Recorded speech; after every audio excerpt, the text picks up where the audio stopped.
Hello, everybody, and welcome to Five Hole Fantasy Hockey Radio. I'm your host, TJ Branson. I'm flying solo today, and we definitely have a good bit to cover. Luckily, I'm running on 3 solid hours of sleep and am entirely fueled by caffeine. So let's get started. The NHL draft is complete. The free agent frenzy has slowed pretty much to a crawl. Robin Lehner did get signed earlier today.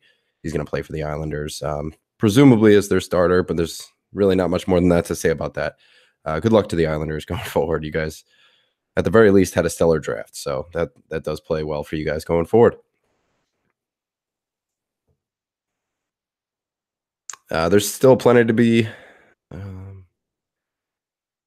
Anyway, the John Tavares fan impression bit seems to be done. I guess I got to work on my Toronto accent. But besides that, today we want to give our take on the major signings that went down, leaving the Matt Cullens, the Jack Johnsons, Laurent Brossoit, leave those guys for the waiver wire. So let's get right into the big one. John Tavares to Toronto. Last year he played all 82 games, had 37 goals, 47 assists, went -12 with 30 power play points, 257 shots on goal at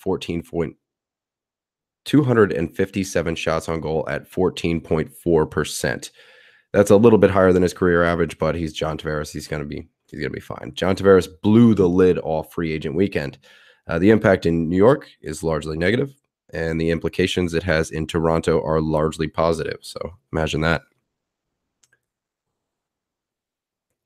As far as the impact it has for the New York Islanders, let's first talk about Matt Barzal. They combined for a total of 9 points. They didn't play too much together at even strength. Most of their time was spent on the power play together. They combined for 2 even strength points. That is a John Tavares goal and a Matt Barzal goal that they traded assists on.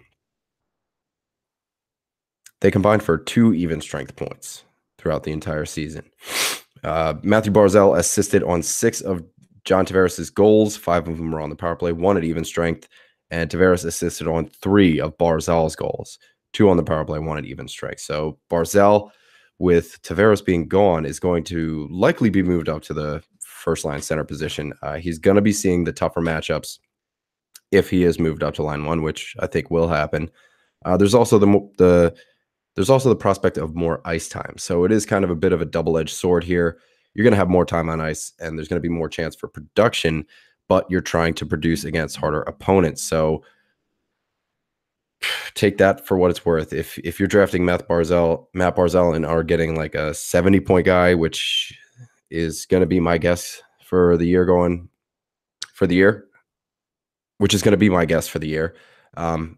that's still not that bad, but you got to temper your expectations when you move into drafts. The real issue here for Matt Barzal is if he and Eberle split up. Out of Eberle's 25 goals, Barzal registered a point on 18 of them. Only 1 of them was on the power play. At even strength, Barzal was the primary assist on 13 out of 18 of those points, and secondary only 4 times. Eberle gets a huge downgrade in fantasy if he and Barzal split up. Eberle, however, assisted on 9 of Matthew Barzal's 22 goals. So these guys do have some serious chemistry here, combining for 27 points all day. It does, however, free up a spot in the number 1 power play unit, which could be a bit of a bump here for Matt Barzal. Chances are that he does move up to the top line and the top power play. The center depth behind him now is Brock Nelson, Valtteri Filppula, and Leo Komarov. You got Casey Cizikas and Anthony Beauvillier boasting dual eligibility here.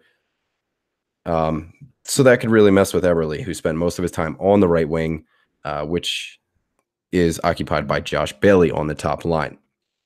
So if that does split up, then Eberle does see a bump down. But who knows? Maybe Barry Trotz wants to keep those 2 guys together because he can see their chemistry. That's all something we're going to have to pay attention to in training camps and in preseason. So now we want to talk about Josh Bailey and the impacts it has on him. Josh Bailey is a right wing 9. Josh Bailey is a right wing, played on the top line for most of last year. 9 of Bailey's goals had Tavares on them. 3 were on the power play, 6 even strength, and 6 out of the 9 points were primary assists from John Tavares. So he was a big boost there. He was a big boost for Josh Bailey's goal production in a way, but it was more or less the fact that Bailey, he assisted on 15 of John Tavares' 37 goals last year, 9 primary, 7 at even strength, 2 on the power play, and he had 6 secondary assists, 1 at even strength, and 5 on the power play. So they're really going to miss this guy on the power play, Josh Bailey. And the next guy we're going to talk about, Anders Lee. So staying with Josh Bailey right now, all day that accounts for 24 out of 71 Bailey. All day that accounts for 24 out of 71 of Bailey's points. That's almost a cool third of them. No doubt he's going to suffer from John Tavares' departure, but if you have to think about the replacement, it's not like all 24 of those points are just gone, like poof, bye. No. Bailey is 100% a 47-point player right now.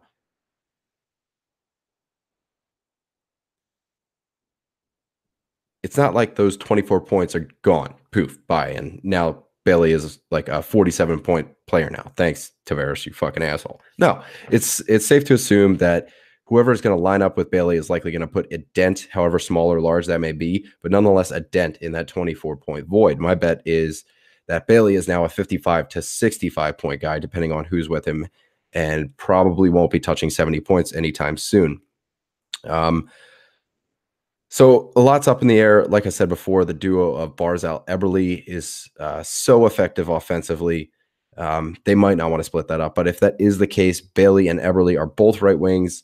Bailey sometimes plays center, but then again, so does Barzal. So Bailey's best bet for talent on his line would be Barzal centering, but his chemistry with Eberle might be a roadblock for that.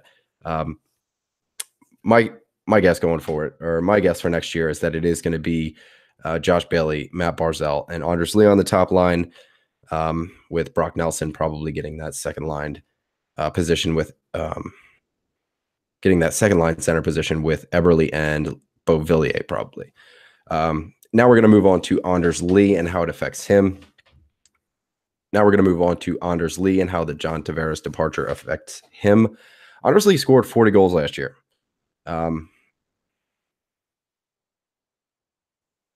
11 of those were primary assists from John Tavares, 8 at even strength, 3 on the power play, and 7 of those were secondary assists, 4 on even strength, 3 on the power play. 4 at even strength, 3 on the power play. So he had 22 assists, and 13 of Lee's 22 assists were on Tavares goals. So 10 were primary, 3 being secondary.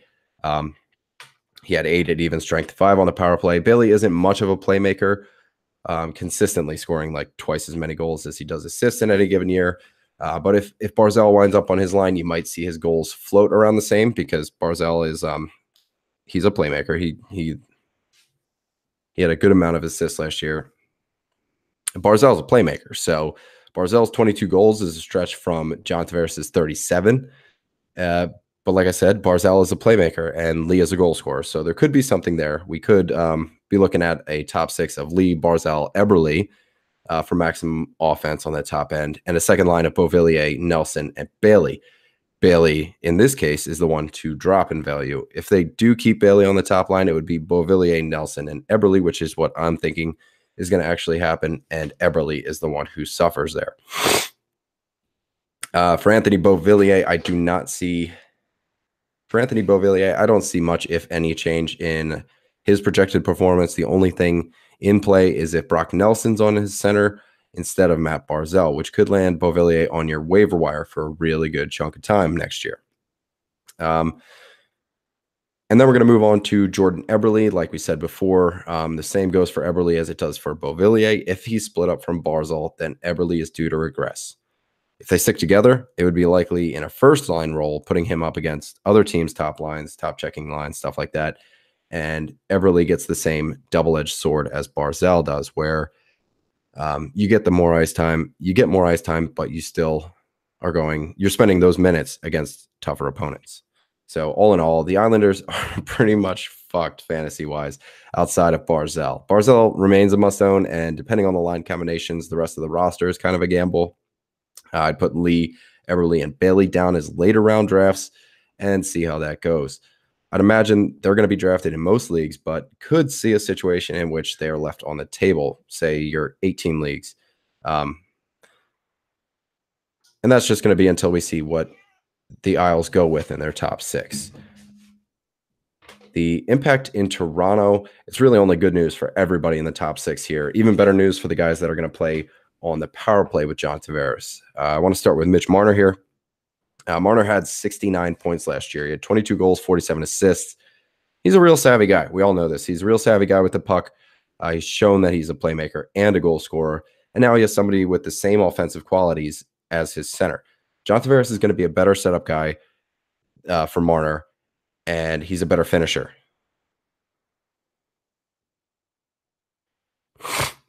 John Tavares is going to be a better setup man for Marner's goals and a better finisher for Marner's assists, for Marner's dishes. So without a doubt in my mind, Marner scores over 70 points. Like 70 points is the floor here, barring any injury. He was only 1 point away last year without John Tavares, but now he has Tavares. So 70 points should be a breeze for Mitch Marner. We're going to talk about Auston Matthews now. And I've read in so many places, NHL.com, The Athletic, in forums, everywhere, that this couldn't be better for both Matthews and Tavares. The general consensus is that teams are going to be forced to pick one of the two lines to focus their attention on. So if Matthews is seeing like the Bergerons and Tavares is seeing the Krejcis of the league, Tavares is going to go ballistic, reverse it, and Matthews is going to burn you to the ground. Look at what the Penguins have been doing with Malkin and Crosby. It fucking works, right? So I imagine the same kind of scenario is going to play out in Toronto for these two guys. As far as the D-men go, both Garner and Riley get major boosts here. Not like, 10, 15 points on top of your total boost, but they're going to get a boost. Each having the same benefits as Matthews. Whichever dude they decide to put on John Tavares' power play is going to see the greatest bump in value here. So whether it's Gardner or Riley, they're kind of weird about their power plays up in Toronto. They like to balance it out really good.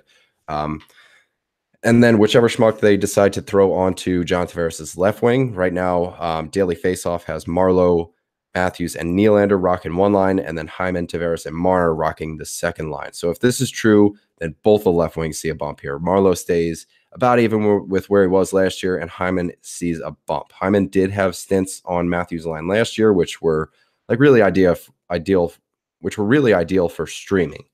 I don't think Zach Hyman was really a hold in anything less than like a 16-team league, anything less than a 12-team league. But if he can stick on John Tavares' line, I would consider him to be a late round sleeper. Kasperi Kapanen and Andreas Janssen. These guys are back-end sleepers here. Daily Faceoff has these guys seeing power play time on different units, one with Matthews and one with Tavares. So both of these guys could be sleepers in a way, with Andreas Janssen having more upside because he could potentially dethrone Hyman as Tavares' left wing. It wouldn't be too much of a stretch considering the year he had with the Marlies. He was spot on points per game in the AHL this year, 54 points in 54 games, 26 goals, 28 assists. He had 132 shots on goal. He had 132 shots on goal, which is close to 2.5 a game. And he also ripped the playoffs to shreds. He had 24 points in 16 games, holding that 2.5 shots a game steady. So Toronto really does look primed to stay in the top 3 of goals per game with ease. They're gonna be an offensive powerhouse. Everybody in the top 6. Everybody in the top 6 or getting power play time should be considered in your drafts, 100%. The impact just for John Tavares, so the implications it has for him. The impact to the man himself, John Tavares. What can we expect out of his production in his new spot? So Nazem Kadri was this 2C for much of last year. He averaged about 17 minutes on ice, and Matthews is kind of like their de facto number 1 line center. He averaged 18 minutes. So there's not much disparity between those lines. As far as ice times go, just compared to other teams, like you have Patrick Kane, like you'll have some first liners playing like 25 minutes and then the second liners are getting like 19. This is only a 2-minute drop here. Those 4 lines are pretty much they're for the most part, they're just rolling these lines out. Um, Tavares averaged close to 20 minutes a night back in Long Island or Brooklyn or whatever. So I think we can expect Tavares to average something in the neighborhood of 17 to 18 minutes next year. I don't think it's going to negatively affect his point totals in any way. I mean, look at what James Van Riemsdyk had. He had 30 goals from their third line, playing like 15 minutes a night. So Tavares goes from lugging around Josh Bailey and Anders Lee to having somebody who is individually talented to be on his wing in Mitch Marner. Now, I don't want this to come off as too much of a shot to Bailey or Lee, but I don't think anybody is going to argue that Mitch Marner smokes both of those guys any day. Tavares does see a bump here for the same reasons stated for Matthews. The top defensive pairings are going to have to be the top defensive matchups are going to have to be split between him and Matz. So whichever one they decide is their target for the night, the other is going to rain down goals on top of their opposition. So 50% of the time they could be gunning for Matthews. 50% of the time they could be gunning for Tavares. You never know. So in my opinion, the next biggest impact is James Van Riemsdyk going to Philadelphia. We're going to dive right into that. He is a left wing. Last year he played 81 games, had 36 goals, 18 assists for 54 points all day. He was a +1. 20 points on the power play, 11 goals, 9 assists with the man advantage. He had 248 shots on goal at 14.5% shooting average. He had 248 shots on goal at 14.5%. That is 2.5 above his career average of 12%, but that's not too scary. And like I said, he averaged just about 15 minutes on ice, 14.54 average a night. The impact in Toronto, as JVR is going to leave a spot on the third line open for the taking. That's going to be held by probably the newbie Andreas Janssen. But how does JVR leaving affect all the other players in Toronto? So Andreas Janssen, he gets the chance to move up the depth chart, chance to play with one of John Tavares, Austin Matthews, one of the two. But he is going to start out on the third line. But he could easily put Zach Hyman to shame. So there's not really any negative effect in Toronto here. Maybe Nazem Kadri, but again, that's another two-sided argument there. Kadri is a back-to-back 30-goal scorer. He's going to move down the depth chart to see matchups against lesser competition. JVR himself, he scored 36 goals last year from the third line, so I think Kadri is going to be fine. But to argue the other side, the devil's advocate there, his line mates are also going to be third-line guys. I don't think it's anything that's going to hurt his value too much. Like I said, he's been a 30-goal scorer for the past 2 years, and both he and JVR outweigh their assist totals with goals. They both have like way more goals than assists. So they are kind of just shoot first kind of guys. I'll cut that out. On the other side of the trade is Philadelphia, who really looks to improve from the signing. I don't know if it's just me being a homer, but hear me out. The impact in Philly, I actually read kind of a weird article. It was written by NHL.com's fantasy writer Pete Jensen. He wrote that Patrick is now going to be more coveted than Travis Konecny in fantasy next year. And I'm going to have to disagree here, and I'll tell you why. Pete thinks that Konecny is going to be moved down to the third line. He thinks that the first line is going to be Giroux, Couturier, and Voracek, with the second line being JVR, Patrick, and Simmons, putting Konecny down onto the third line, which I do not agree with. I think the lines are going to play out like this. It's going to be Giroux, Couturier, and Konecny on the top line, JVR, Nolan Patrick, and Voracek on the second, Oscar Lindblom, Scott Lawton, and Wayne Simmons.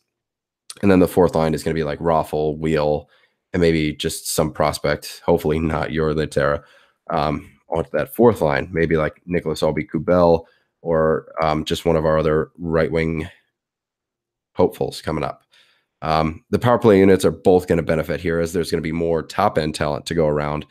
Power play 1 is probably going to be Voracek, Couturier, and Simmons, with Giroux and Ghost manning the points.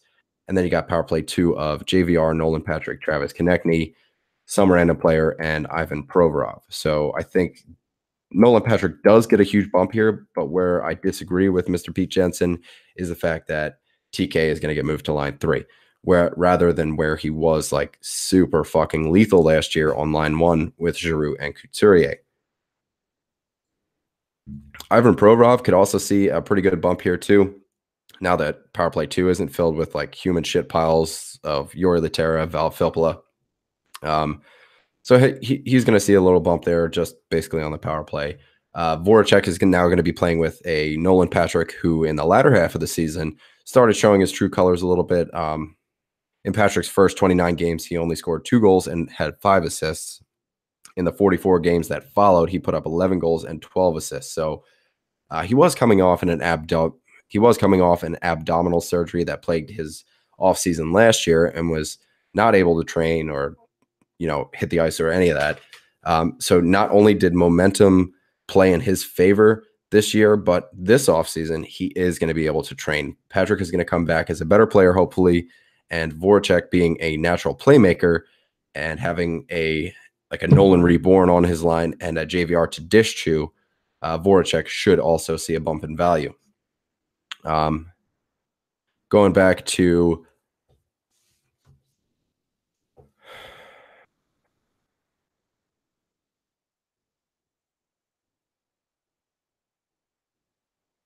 Nolan Patrick here, he's going to see a bump just because he has a who would you rather have on your line? Like, no offensive to that handsome son of a bitch, Oscar Lindblom, but I'd rather have JVR on my line. He's long and away a greater offensive threat right now than Oscar Lindblom is.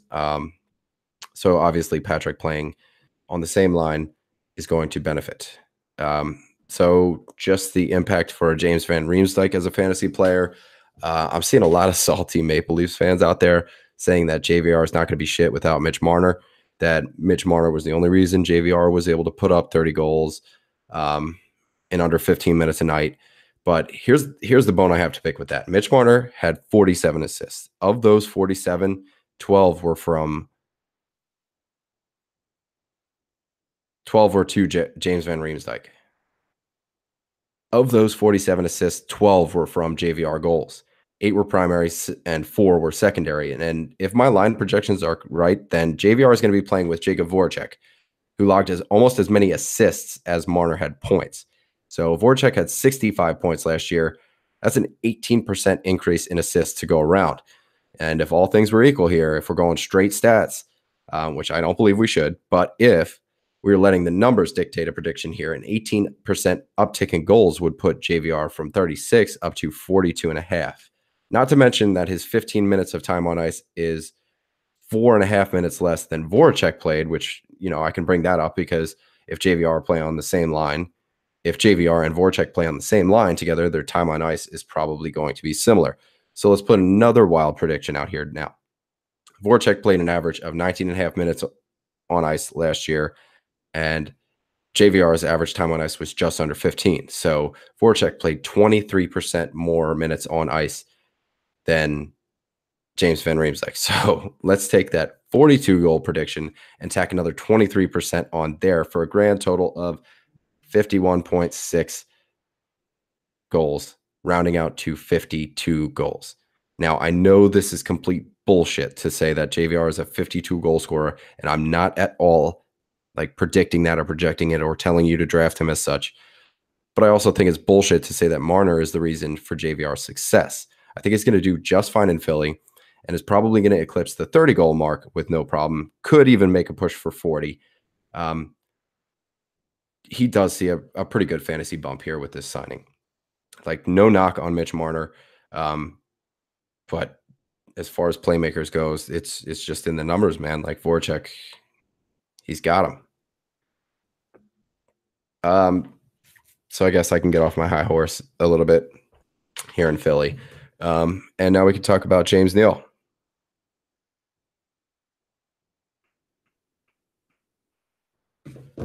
James Neal goes to Calgary earlier this week. He is a right wing who played 71 games last year, had 25 goals, 19 assists, 9 power play points with 5 goals and 4 assists to show for that. He took 202 shots on goal at 12.4, which is pretty much his career average. So we here at Five Hole originally thought that Elias Lindholm was going to get that shot at the number 1 line with Gaudreau and Monahan, but now that seems like it's just not going to happen. So James Neal, having signed in Calgary, pretty much puts that to bed. It's also unlikely that the 3M line gets split up in Matthew Tkachuk, Michael Backlund, and Michael Frolik. Those three dudes are beasts together. Their possession metrics are like incredible, and that's why fix what's not broken. So Elias Lindholm now seems to fit into the third line with Sam Bennett and possibly Derek Ryan, who's also coming from Carolina. Back to James Neal. He stays about put as far as fantasy-wise goes. He's been a pretty consistent dude no matter what team he's playing for. He's been a steady as hell, like 20. He's been a steady as hell 20 goal scorer. He's always hanging around like 40, 50 points, and I'm betting that he's going to stay right there. With Neal leaving back in Vegas, I'm calling an uptick for Alex Tuch. His performance, I really liked the guy last year.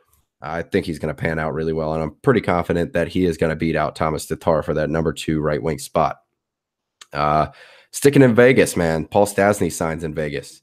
Last year, he played all 82 games. He is a center, likely going to slot into that second line role. He played 82 games.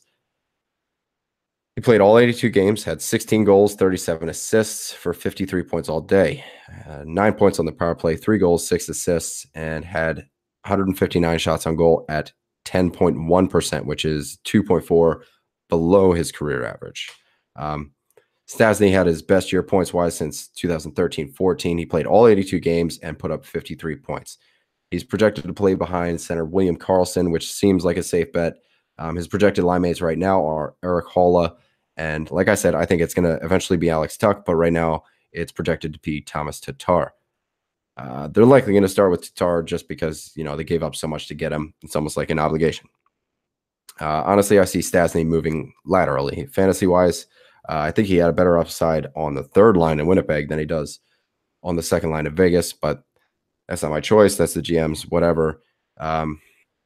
So he's probably going to be, a 50-point guy again next year. Kovalchuk to LA. Let's quick talk about this one. Chances are pretty high that Kovy makes a jump to the number 1 line immediately. Like, it's already projected that way. They're talking about it, saying he's going to be playing with Kopitar and a possibly rejuvenated Dustin Brown. He is going to be playing heavy power play minutes with Jeff Carter. Just throw him in there too.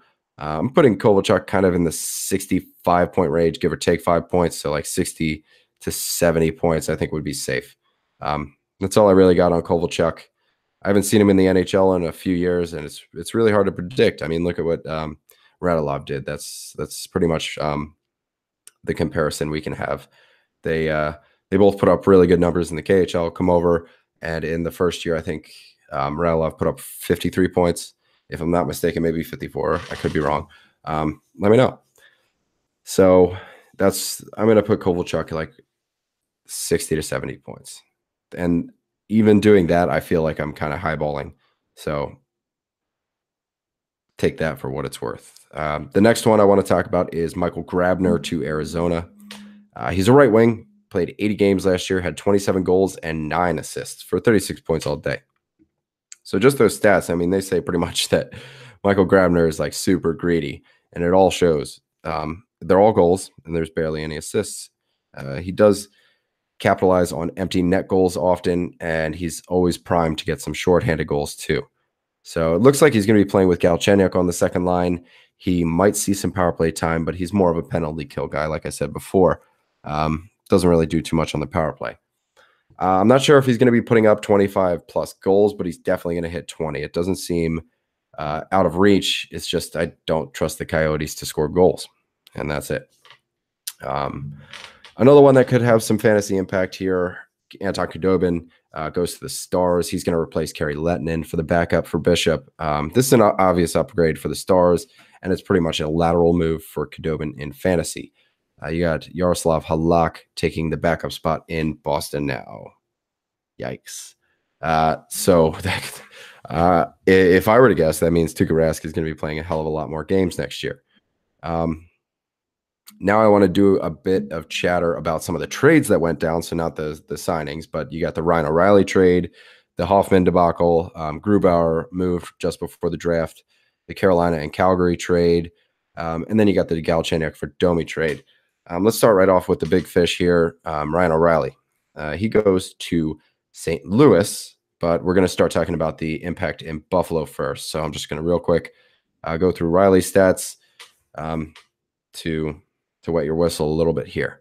81 games played, 24 goals, 37 assists for 61 points all day, minus 23. That doesn't surprise me. He had 23 power play points with 15 goals and 8 assists on the power play, 230 shots on goal. That's a career high at 10.4%, which is his career average is 10.2. So that's what we're looking at. We're looking at like 20 to 25 goals every year out of Ryan O'Reilly. A stud on faceoffs. He was 60% all year, took over 1,000 faceoffs. So he is definitely your guy in faceoff and points leagues here. Now with this, I kind of want to touch on Buffalo as a whole before we get into it. Buffalo made their fair share of moves, and I want to knock them out real quick before I get into Ryan O'Reilly's departure. So they get Connor Sheary, they get Carter Hutton, a bunch of other smaller pieces. I think they got Matt Hunwick or some shit. Connor Sheary gets a good bump here as he was kind of left to rot in Pittsburgh when he wasn't playing with Sidney Crosby.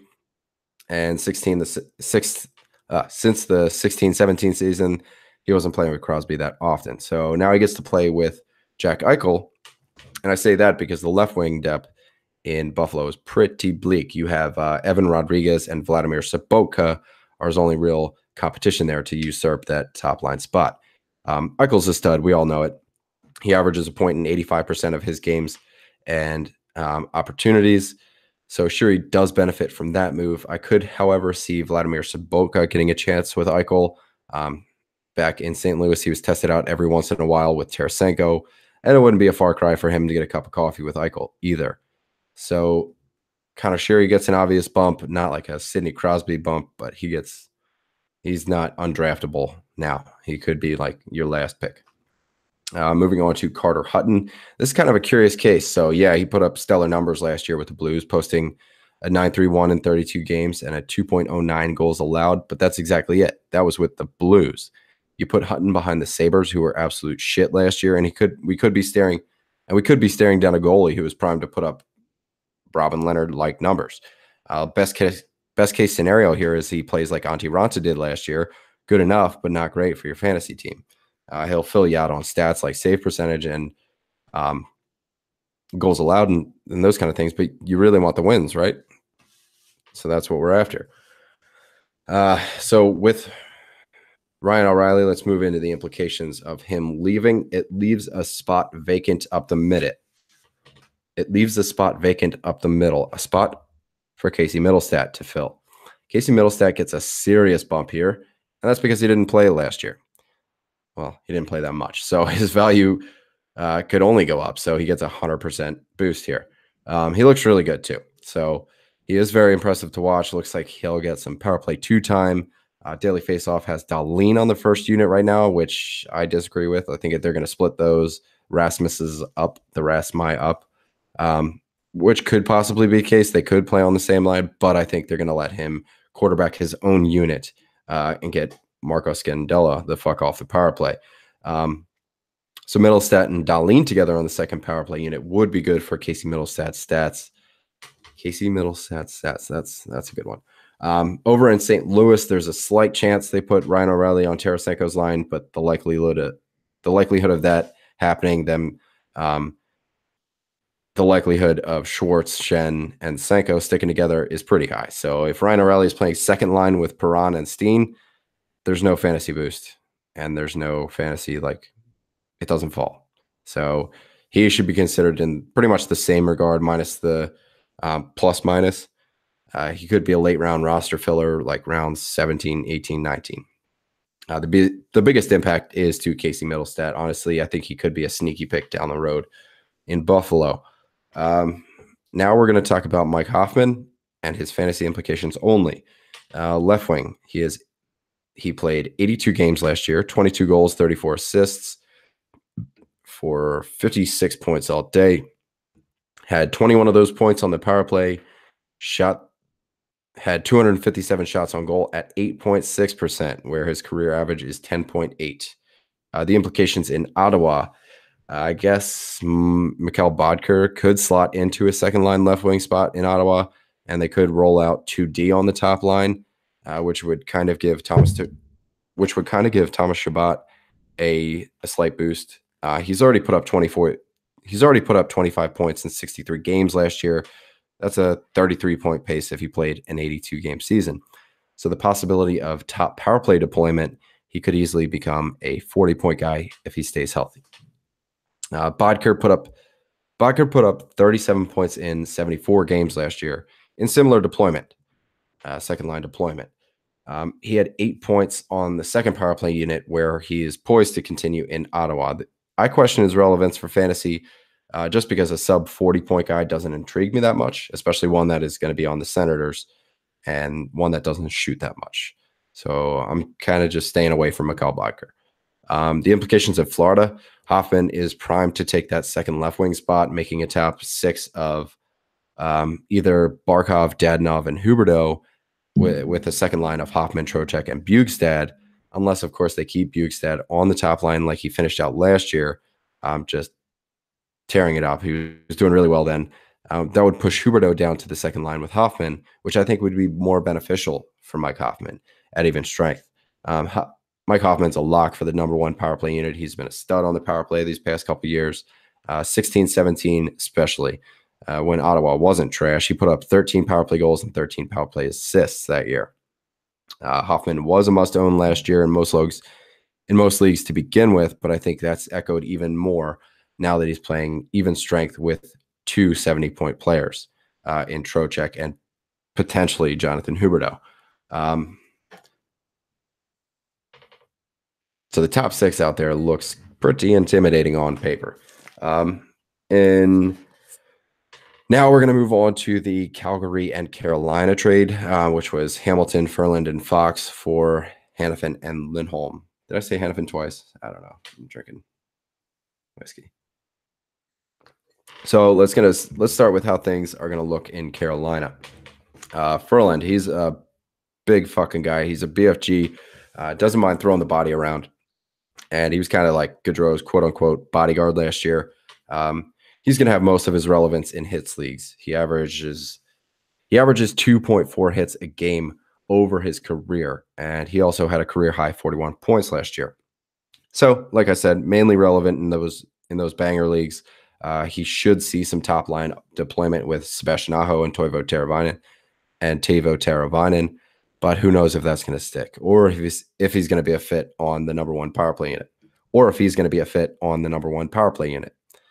Dougie Hamilton is likely going to be your number 2 D pairing guy and number 1 power play guy. His shot production is straight up elite, and his points per 60 is top 5 in the NHL over the last 5 years, behind only Victor Hedman, Brent Burns, Erik Karlsson, and John Klingberg. So he remains a must-own. He could be your second or third D-man on your roster. If he's your third best D-man, you're in great shape defensively.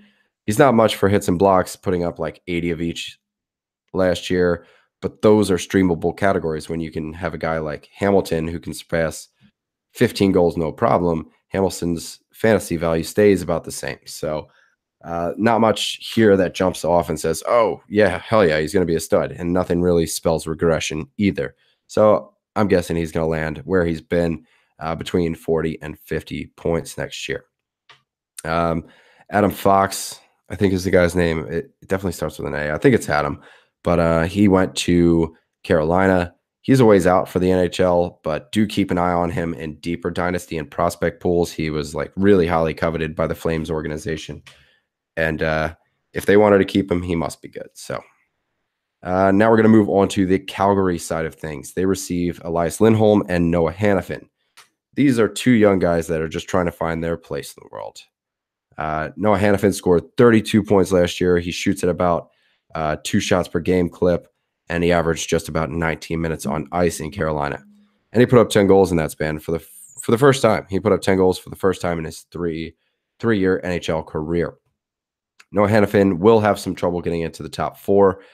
He plays on the left side behind Giordano and TJ Brody. So that kind of gives Calgary 3 okay pairings. I do think he is going to be seeing some power play 2 time with Mikael Backlund, Elias Lindholm, Sam Bennett, and TJ Brody, which could add to his totals, but I think it's going to keep him right around that 30 to 35 point range, probably erring on the side of 30 rather than 35.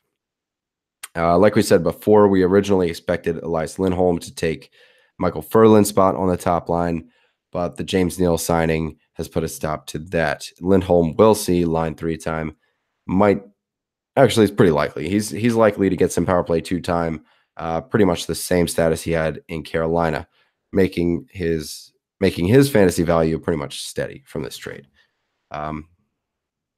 The last one I wanted to touch on was the first one that pretty much kicked off this season, this like trade free agency season, is the Galchenyuk and Domi trade. So Galchenyuk goes to Arizona, Domi goes to Montreal. Alex Galchenyuk has a chance to be a big fish in a little pond here. If the Coyotes plug him at center and allow him to stay there, free from like shaking lines up, losing momentum with the people he was playing with, he really could excel if he does get that opportunity to stay there, feel comfortable, build chemistry, that kind of thing. He's probably going to be seeing some more ice time than he did in Montreal. He's likely going to get a spot on the top power play unit. Galchenyuk definitely has the most upside in this trade. Domi's going to Montreal. He's got no real center to play with, just like everybody in Montreal. And he's playing with a team with like deteriorating morale. We said it last week, 13% of his career goals are empty net goals. So we're still waiting on this breakout year from Max Domi. So this is why I'm putting Galchenyuk ahead of Domi as far as fantasy goes. That Galchenyuk, number one, has already shown his ability to score 30 goals and put up 50 plus points on a shit Montreal team. His team isn't getting much better in the bottom of the league Coyotes, but at least the Coyotes are on the upswing. Montreal was a playoff contender 2 seasons ago, and all it takes for them to be bottom 5 in the league is an average year from Carey Price and losing Shea Weber. And now they're like regarded as one of the worst teams in the league. So you could argue that Galchenyuk definitely has a higher ceiling in Arizona, fresh start and all that. And I wouldn't disagree with that either. I'm calling for about 25 goals, 30 assists from him with some definite room for more. Domi, on the other hand, he's kind of a wild card. We haven't seen his optimum performance yet, or maybe we have. I like to think that he has like a ton of gas in the tank.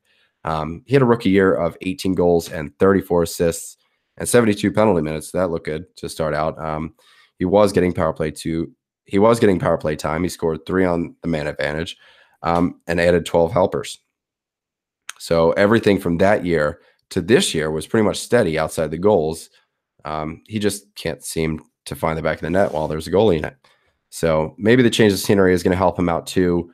We would like to think so, but it's going to be interesting to watch. I'm thinking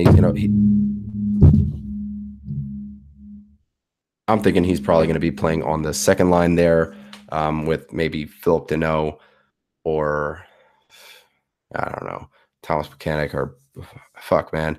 Like it's hard. Maybe they do bring Jesperi Kotkaniemi up, but I don't think they're going to. So, guys, that's what I got for this episode with the free agency frenzy being over and all that. If you guys got some time, I know this episode's going out on the 4th of July, but or maybe the 5th. I'm not sure when I'm going to get to edit. Right now, it's like midnight, just turned 4th of July, but I am tired as fuck. So when you guys do get to hear this, be sure to get on over to Twitter, give us a follow over there, or if you even have the time. So if you guys have the time, get over to our Twitter, give us a follow at FHF Hockey. While you're listening to this, feel free to give us a review if that's something you want to do. That would that helps us out a lot, and we really appreciate it. We love to get feedback from you guys. Other than that, everybody, man, like, I'm not sure what I'm going to do next week. Maybe we're going to start like these series.